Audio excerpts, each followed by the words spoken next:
마가복음 12장 1절에서 12절까지.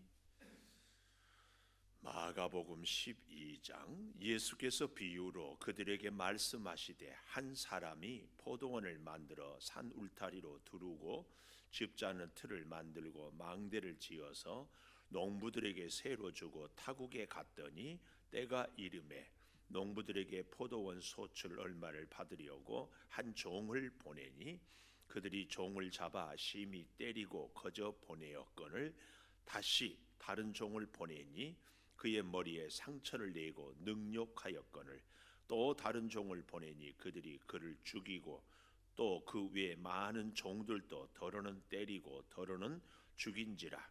이제 한 사람이 남았으니 곧 그가 사랑하는 아들이라. 최후로 이를 보내며 이르되 내 아들은 존대하리라 하였더니 그 농부들이 서로 말하되 이는 상속자니 자 죽이자.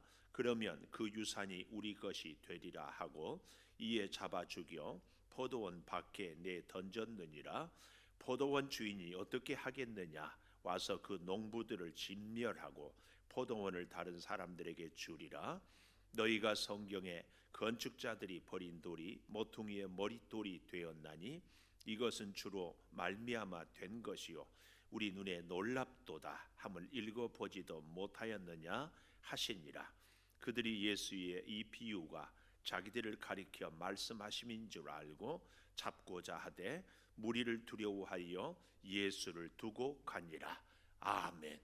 오늘 또 새벽을 깨우는 송아 너는 참 대견하다 대견하다. 엄지척 변함없이 새벽 제단을 지키는 집사님은 참 훌륭하십니다. 참 훌륭하십니다. 이 모든 것이 주님의 은혜입니다. 아멘. 오늘 주일이 부활주일이어서 우리 해마다 감사하게 우리 유종준 집사님이 계란을 주셔서 우리가 서로 축하하고 나누는데 올해는 우리 권사님들이 계란을 이렇게 밥솥에다가 구워요. 우리 강옥군 권사님이 이렇게 어제 구워서 먹어보니까 참 맛있는데 거기다가 쑥도 좀 넣으면 쑥향이, 또 솔잎을 넣으면 솔향이, 유향을 넣으면 유향향이 이렇게 잘해서 올해는 특별히 이렇게 아주 귀한 부활절 축하 달걀을 이렇게 우리가 다 나눌 수 있을 것 같은데 이 밥솥이 좀 더 필요하지 않을까 싶어요. 그래서 오늘도 지금 하고 있는데 하고 또 여러분 집에 밥솥 혹시 여유가 있으면 좀 우리 강욱공 원사님한테 이 말씀을 하면은 이렇게 해서 솔잎도 넣고 쑥도 넣고 이렇게 해가지고 아마 포장은 금요일 저녁에나 해야 될지 아니면 토요일 날 해야 될지 그것도 우리 언제라고? 토요일, 토요일 날 그렇게 해 주시기를 바라고. 또 우리 박은진 전사님이 시청에서 와서 이렇게 얘기를 하는데 교회마다 어떤 교회들은 스티커를 앉을 자리에 이렇게 붙여 주시면 우리 성도들이 오면 그 앞에 가서 이렇게 앉게 앉아서 오늘 우리 전도사님이 이 스티커를 이제 우리가 앉을 자리 그러니까 뭐 사회적 거리 이렇게 띄고 이렇게 붙이는 그 일도 합니다. 혹 시간 되는 분들은 우리 박은진 전사님하고 말씀을 서로 시간을 맞춰서 같이 하나님의 일은 혼자 하는 것도 귀하지만 같이 하는 것이 더 귀합니다. 같이 와서 이렇게 붙일 때마다 기도하는 마음으로 이렇게 하고 어제 이렇게 발표를 보니까 47명 어제 이렇게 확진자가 발생했는데 그 중에 17명은 외국에서 온 분, 우리나라에서는 30명. 처음에 이렇게 막 이 코로나 확진자가 많이 생길 때도 하루에 50명 미만으로 떨어지면 거의 이렇게 이제 잡힌다. 그래서 특별히 더 이제 마지막 마무리 이렇게 잘 될 수 있도록 우리가 조심하고 또 기도하고 해서 우리가 마음껏 활동하고 또 예배할 수 있도록 우리가 더 하나님 앞에 기도할 수 있기를 간절히 부탁을 드립니다. 자, 오늘 본문의 제목을 저는 1절을 보니까 참된 주인은 우리 신앙의 출발점은 주인이 누구냐 이것을 결정하는 데에 달려 있다 그 말이에요. 예. 내 자신이 내 인생의 주인이라고 생각하는 사람들은 나를 믿겠죠. 내 인생의 주인이 돈이라고 믿는 사람들은 돈을 믿겠죠. 내 인생의 주인이 권력이라고 믿는 사람은 권력을 믿겠죠. 그래서 혹은 뭐 지식을 믿는다든지 그게 무너질 때, 그 기대가 혹은 허물어질 때에 뭐 심하게는 자살을 한다든지 인생을 포기한다든지 그러는 경우가 있습니다. 그래서 우리의 신앙을 잘 갖는 것은 내 인생의 주인이 누구냐 그 말이에요. 그런 면에서 가끔 보면 알코올 중독자들도 주자를 쓰잖아요. 그래서 제가 재미있는 표현, 우리가 주님을 만나야지 또 다른 주님을 만나면 곤란하다. 그런데 이 알코올 중독자들을 이렇게 보면은요, 아침에 일어나면 물을 마시는 것이 아니라 술부터 한 잔을 이렇게 하더라고요. 술을 의지해서 늘 살아요. 내가 그런 걸 볼 때마다 목사로서 야, 나는 알코올 중독자만 또 못하다 이런 생각을 내가 해봤어요. 알코올 중독자들은 오직 거기에 틈만 나면 우리가 주님에게, 좀 표현이 그렇지만 우리 주님에게 중독된 삶, 주인이 진정 우리 주님이 되는 삶, 이런 삶을 우리가 사는 것이 굉장히 귀한 삶인 줄을 믿습니다. 주인의 뜻에 합당하게 주인이 원하는 것을 주인의 중심으로, 주인이 원하는 그 가치를 따라 사는 것. 자, 이렇게 살기 위해서는 어떻게 살아야 되는가? 오늘 첫째 보면은 1절 마지막에 농부들에게 새로 주고, 첫째 새로 주고. 자, 뭘 새로 주었어요? 1절을 잘 보면 한 사람이 포도원을 만들어 산 울타리로 다 두르고, 울타리를 두르고 즙자는 틀을 만들고 망대를 지어서, 그러니까 포도원의 모든 것을 이 주인이 다 만들고 지어서 주었다. 새로 주고 타국에 갔다 그 말이에요. 그리고 때가 이름에 이 때 우리가 농사를 하면은 봄에 씨앗을 뿌리잖아요. 그러면 바로 소출을 얻지 않습니다. 반드시 가을 혹은 어떤 곡식들은, 어떤 과일 나무들은 몇 년씩 기다려야 됩니다. 그 때가 될 때까지 주인이 이 새를 준 농부들에게 뭐 새를 달라고 하지 않았어요. 충분히 기다려 주었다 그 말이에요. 이렇게 기다려서 또 보십시오. 2절에 농부들에게 포도원 소출 얼마를 받으려고 한 종을 보내니, 뭐라고요? 다 달라는 것이 아니라 얼마를 받으려고, 얼마, 일정 부분, 뭐 자기 농부들이 수고한 대가, 또 자기들의 생활, 자기들이 필요한 것하고 지극히 일부분을 달라고 했다 그 얘기예요. 그 얘기.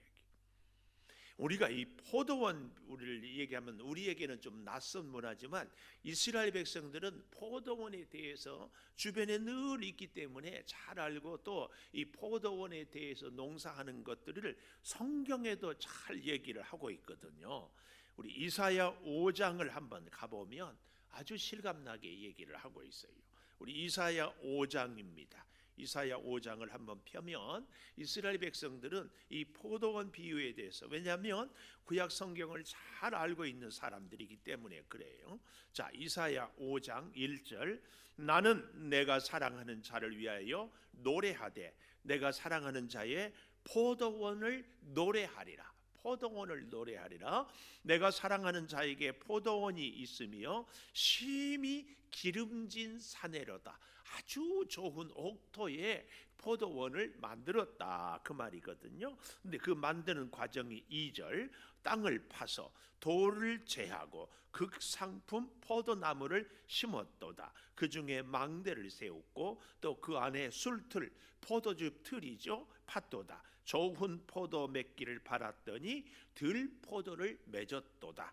예루살렘 주민과 유다 사람들아 구하노니 이제 나와 내 포도원 사이에서 사리를 판단하라. 내가 내 포도원을 위하여 행한 것 외에 무엇을 더할 것이 있으랴. 내가 좋은 포도 맺기를 기다렸거늘 들 포도를 맺으면 어찌 됨인고. 이제 내가 내 포도원에 어떻게 행할지를 너희에게 이르리라. 내가 그 울타리를 걷어 먹힘을 당하게 하며 그 담을 헐어 집 밟히게 할 것이요 내가 그것을 황폐하게 하리니 다시는 가지를 자름이나 북을 돋우지 못하여 찔레와 가시가 날 것이며 내가 또 구름에게 명하여 그 위에 비를 내리지 못하게 하리라 하셨으니 무릇 만군의 여호와의 포도원은 이스라엘 족속이요 그가 기뻐하시는 나무는 유다 사람이라. 그들에게 정의를 바라셨더니 도리어 포악이요 그들에게 공의를 바라셨더니 도리어 부르짖음이었도다. 이 비유를 이스라엘 백성이라면 누구든지 다 잘 알고 있었다. 그래서 우리 예수님의 비유는 들의 꽃, 공중에 나는 새, 혹은 잘 알고 있는 자연, 주변의 모든 사람들이 이해할 수 있는 것들로 아주 쉽게 설명을 하고 말씀을 가르쳤다. 그 말씀이에요. 그래서 다시 마가복음 12장에 와보면 포도원을 만드는 분은 누구예요? 하나님. 하나님. 또 이 포도원은 우리 이 땅, 농부는 이스라엘 백성들. 자, 그런데 여기 한 종을 2절 마지막에 보내었더니 이 두 번째 한 종을 보내니, 그러니까 첫째는 새로 주었다. 포도원을 다 만들어. 포도원 만드는데 농부들이 손가락 까딱 하나 하지 않았어요. 다 만들었어요. 하나님이 이 세상을 다 창조하셨어요. 그리고 우리로 이스라엘 백성들로 하여금 그 세상을 아름답게 누리며 살게 했어요. 그리고 한 종을 보냈어요. 이 종은 구약의 선지자들을 상징합니다. 그 선지자들을 보내서 소출의 얼마를 하나님을 위하여서 하나님의 은혜를 기억하라고 그랬는데 3절에 그들이 종을 잡아 심히 때리고 거저 보냈다. 빈손으로 보냈습니다. 그러니까 종이 빈손으로 왔기 때문에 주인이 다시 4절 다른 종을 보냈더니 이번에는 머리에 상처를 내고 능욕하였거늘 더 심하게 고난을 당하게 했고, 또 5절 다른 종을 보내니 그들이 아예 그를 죽이고 또 그 외에 많은 종들도 더러는 때리고 더러는 죽인지라. 점점 더 심해.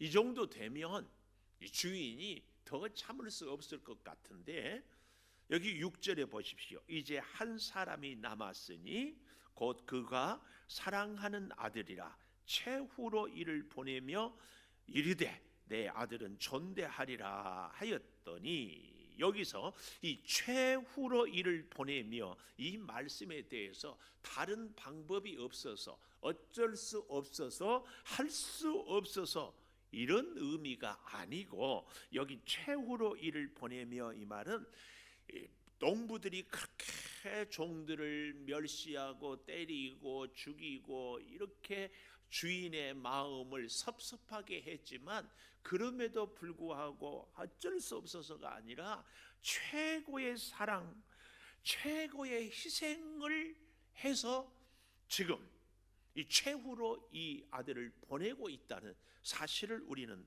기억해야 됩니다. 그래서 하나님이 우리를 향하여서 다른 방법이 없어서가 아니라 얼마든지 징계하고 심판하고, 아까 우리가 이사야서에 본 것처럼 다시 다 빼앗아 버릴 수도 있지만 그 아들을 보낸 것은 나는 너희들을 끝까지 사랑한다. 어떤 희생과 대가를 치르더라도 너희를 포기하지 않겠다. 이런 의미가 달려있다. 그 말씀이에요.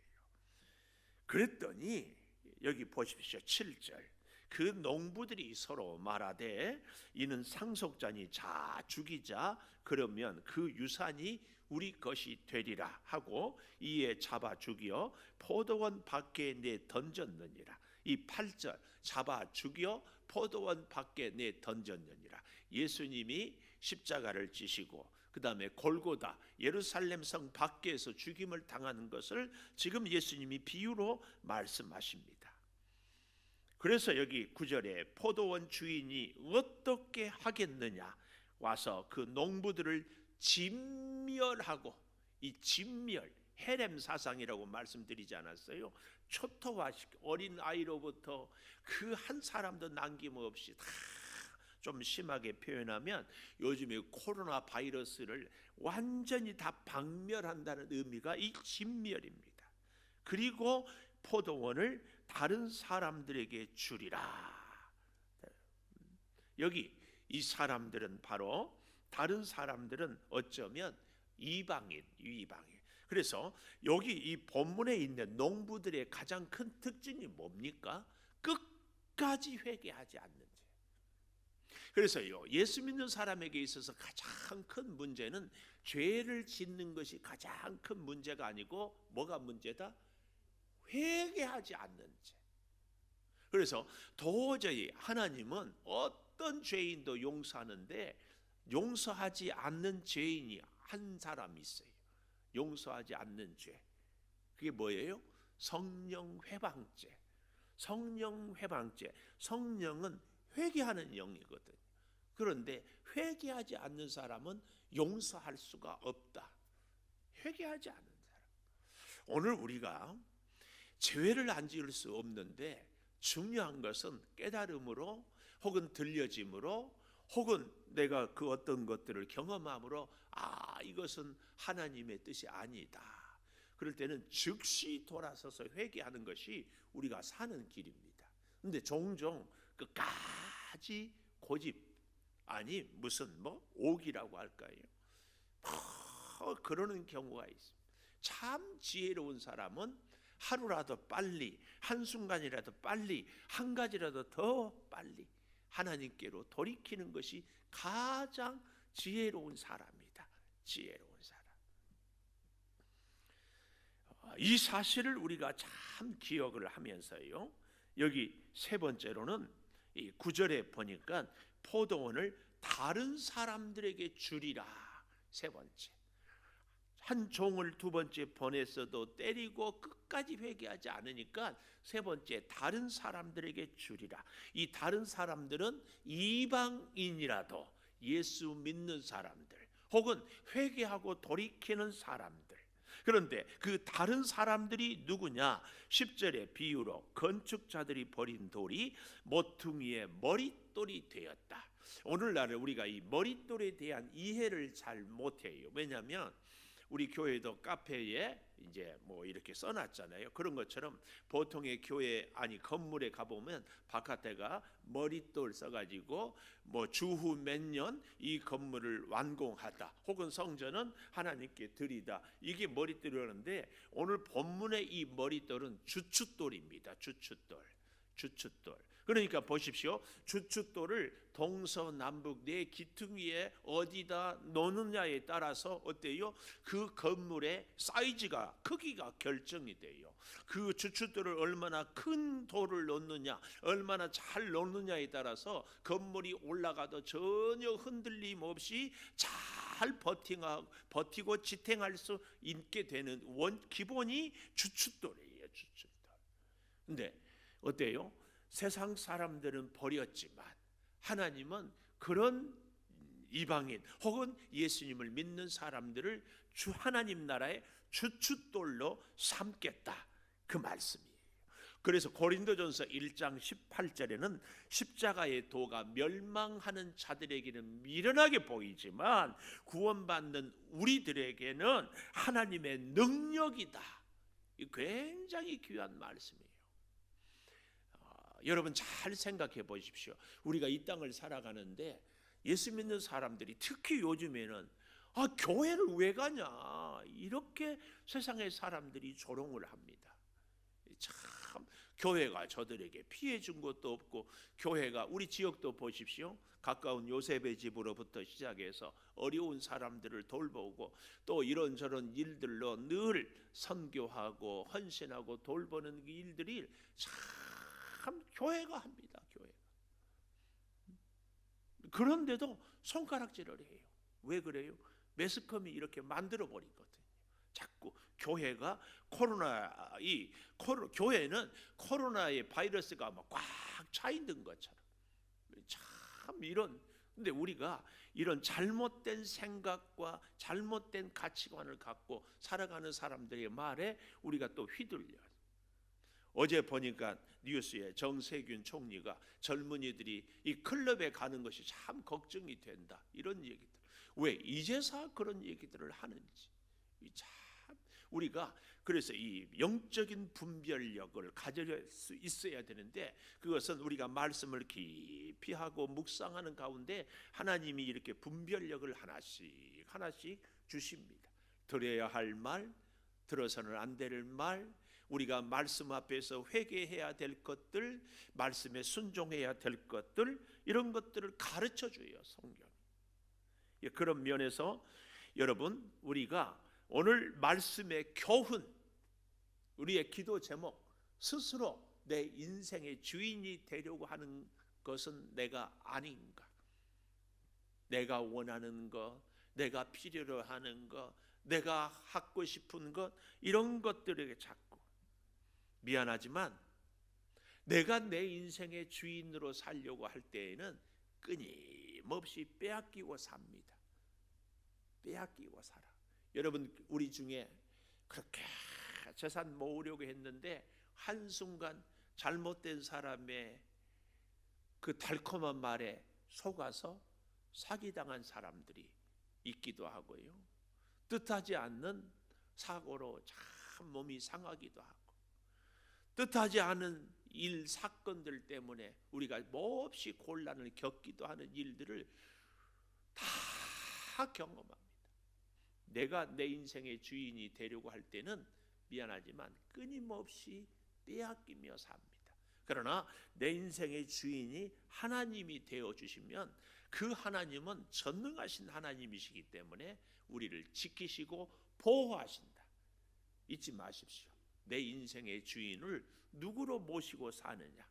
우리의 지금까지의 인생에 내 주인이 나였으면 어떠했는지, 그렇다면 주인을 하나님으로 섬기고 살 수 있기를 축복합니다. 기도하겠습니다. 참된 주인이 과연 누구입니까? 내 인생의 건강, 내 인생의 생명, 내 인생의 소유, 내 인생의 가정, 자녀, 모든 것, 내 마음대로 할 수 있는 것이 과연 무엇입니까? 아버지 하나님, 참된 주인 되신 우리 주님을 의지하고 주님께 우리 인생을 맡기고 살게 하여 주시옵소서. 포도원 주인이 포도원을 만들어 울타리를 두르고 즙자는 틀을 만들고 망대를 지어서 모든 것 부족함 없이 해줬습니다. 아버지, 그들은 아무것도 한 것이 없습니다. 그럼에도 새로 주고 타국에 갔을 때에 오히려 저들은 하나님의 말씀을 잊어버리고 살아가는 이 땅의 많은 사람들처럼 그것이 아까워서 자기들이 주인인 것처럼 오히려 종들을 때리고 머리에 상처를 내고 능욕하고 죽이고 마지막 아들까지도 죽였습니다. 하나님, 우리의 인생은 결코 이런 어리석은 인생을 살지 않도록 작은 일에서 큰 일까지, 하찮은 일에서 중요한 일까지, 우리의 아침부터 저녁까지 한 사람 한 사람을 대할 때 우리의 모든 삶에 주인 되신 하나님을 인정하며 하나님을 기쁘게 하며 하나님과 함께 살게 하여 주시옵소서. 이 사순절 고난주간을 지내면서 하나님 앞에 우리의 모든 것을 맡깁니다. 주님, 주의 능력으로 돌보시고 주의 지혜로 함께하여 주시옵소서. 특별히 우리에게 가장 큰 문제는 죄를 짓는 것이 아니라 회개하지 않는 것임을 깨닫사오니 회개의 영, 성령을 부어주셔서 순간순간 일마다 주님께서 주께로 향하게 하여 주시옵소서. 오늘 하루를 기도로 시작하는 우리 성도들, 어디를 가든지 무엇을 하든지 동행하여 주시고, 영상으로 참여하는 우리 성도들에게도 똑같은 은혜를 주시며, 아버지 하나님, 병상에서 신음하는 우리 성도들을 치료하여 주시옵소서. 아버지, 이번 부활 주일은 우리 모두가 주님의 부활을 감격하며 기뻐하며 함께 영광의 예배를 드릴 수 있게 하여 주시옵소서. 지금은 우리 주 예수 그리스도의 은혜와 아버지 하나님의 무한하신 사랑과 성령의 감화 감동하심이 영원토록 함께 하시옵기를 간절히 축원하옵나이다. 아멘.